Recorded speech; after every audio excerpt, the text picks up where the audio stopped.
Assalamualaikum warahmatullahi wabarakatuh. Salam petani. Jadi sobat, di dalam kita bertani tentu saja kita mengharapkan adalah hasil yang banyak. Bahkan kita berusaha semaksimal mungkin dari segi pemupukan, perawatan dan penyemprotan. Nah, kadang-kala pada kenyataannya meskipun kita sudah berusaha merawat dengan sekuat tenaga, akan tetapi hasilnya tidak begitu baik. Nah, oleh karena itu hari ini kita akan berbagi melihat cabai di usia yang masih kecil yang akan berpotensi di saat sudah dewasa akan memberikan hasil yang bagus. Nah, jadi sobat bisa memperhatikan beberapa ciri adapun fisik daripada cabai, mulai dari daun, batang, dan segi dari pertumbuhan. Nah, meskipun usia kadang baru sebulan kita memindahkan dari tempat semai, di situ sudah kelihatan bahwa cabai yang bagus dan cabai yang tidak akan mudah berkembang dengan baik. Nah, sobat bisa memperhatikan adalah dari daun. Nah, cabai yang bagus adalah bisa kita perhatikan adalah daun yang lebar, hijau segar. Nah, cabai yang seperti itu adalah cabai yang berpotensi memberikan hasil yang bagus. Nah, jika kita memperhatikan dari segi batang, cabai yang bagus meskipun usianya masih muda, sudah kelihatan bahwa batangnya agak kelihatan besar. Sedangkan cabai yang tidak bagus, dari pertumbuhannya saja sudah lambat. Adapun ciri cabai batang yang bagus adalah hijau kecoklatan. Nah, begitulah batang cabai yang akan memberikan hasil yang bagus. Nah, adapun dari segi pertumbuhan, jika cabai yang bagus itu akan sangat cepat bereaksi di saat kita kasih pupuk. Nah, jika cabai yang kurang bagus, maka meskipun kadang kita kasih pemupukan, tetap saja cabai menjadi kerdir. Nah, cabai yang berpotensi bagus di saat kita melihat dari daun, di saat guncangan angin, daun ini tidak terlalu kaku. Nah, sobat bisa melihat jika kita goyangkan, tidak terlalu kaku. Nah, itu adalah cabai yang berpotensi akan menghasilkan buah banyak.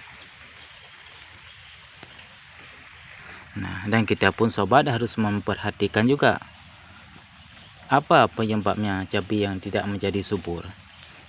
Karena ada beberapa faktor yang membuat cabai itu tidak mudah subur. Adakala karena serangan hama. Nah, adakala pula karena kepadatan tanah sehingga tidak memudahkan akar berkembang, sehingga cabai pun menjadi kerdir, tidak mudah subur. Oleh karena itu, kita harus benar-benar memahami apa kebutuhan cabai, apa yang dibutuhkan oleh cabai sehingga cabai menjadi subur. Jika tidak subur karena faktor hama, nah disitulah sobat harus memperhatikan adalah segi penyemprotan, maupun sobat mengasih insektisida secara alami maupun kimiawi.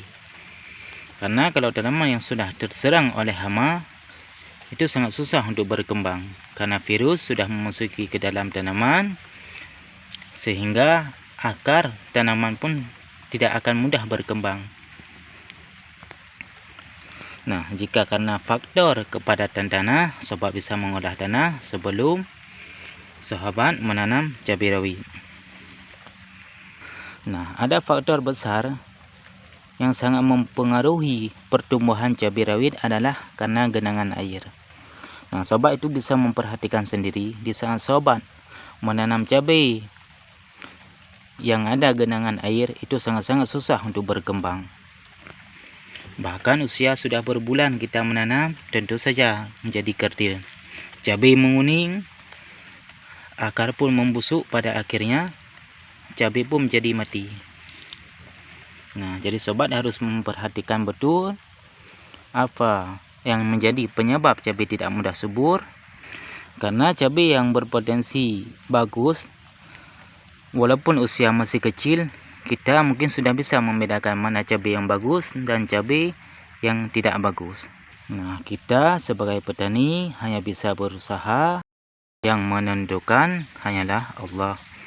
Oleh karena itu, 3 faktor yang betul kita harus perhatikan adalah penyemprotan, pemupukan, dan penyiraman.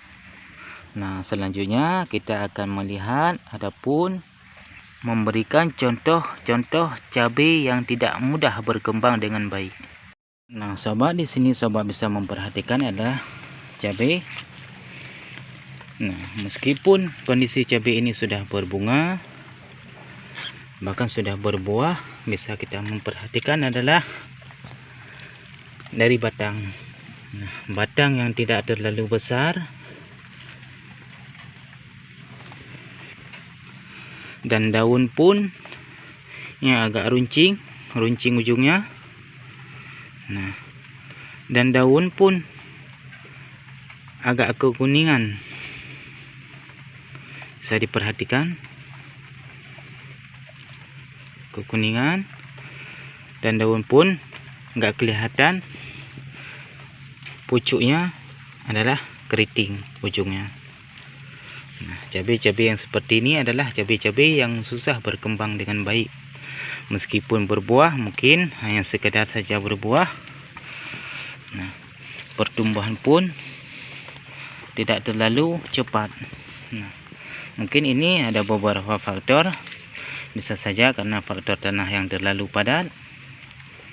Nah, tanah-tanah kuning seperti ini adalah tanah-tanah yang agak susah untuk berkembangnya akar, sehingga tidak memudahkan cabai untuk berkembang dengan baik. Nah, jadi sobat, cabai-cabai yang berpotensi baik, yang bagus, dari sejak kecil pun sudah sangat kelihatan dari segi bentuk daun, batang, dan dari segi pertumbuhan yang cepat. Nah, dari segi pembuahan adalah idealnya adalah 50 cm ke atas sudah berbuah. Itu idealnya cabai yang bagus. Nah, di sini sobat bisa memperhatikan. Mungkin ini tinggi sekitar 40. Buah pun sudah berbuah.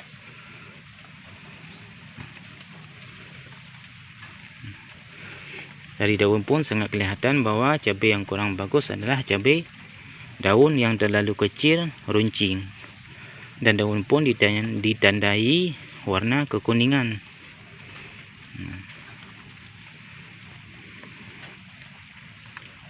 Sekarang kita kasih contoh cabai yang sudah berbuah adalah cabai-cabai yang bagus. Nah, di sini sobat bisa melihat adalah cabai yang bagus di saat sudah berbuah. Jika kita lihat dari segi daun adalah daun yang terlalu lebar, hijau, agak kehitaman. Sudah itu daun pun tidak ada rasa kaku di saat guncangan angin. Nah, dari segi buah pun sangat kelihatan bahwa adalah jika cabai yang tercukupi nutrisi, buah pun kelihatan besar. Nah, segi pertumbuhan pun cepat, tidak lambat. Karena cabai yang tidak bagus adalah dari segi pertumbuhan saja sudah lambat tumbuhnya. Nah, ini adalah buahnya.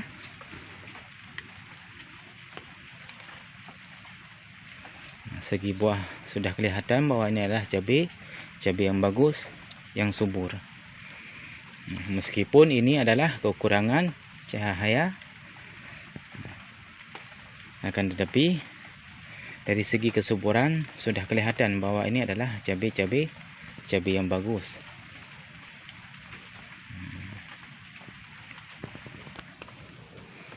Jadi sobat, begitulah cara melihat cabai yang berpotensi bagus saat sudah besar, sudah kelihatan. Nah, jadi sobat, semoga kiranya ada manfaat. Nah, kita hanya berbagi apa yang kita tahu.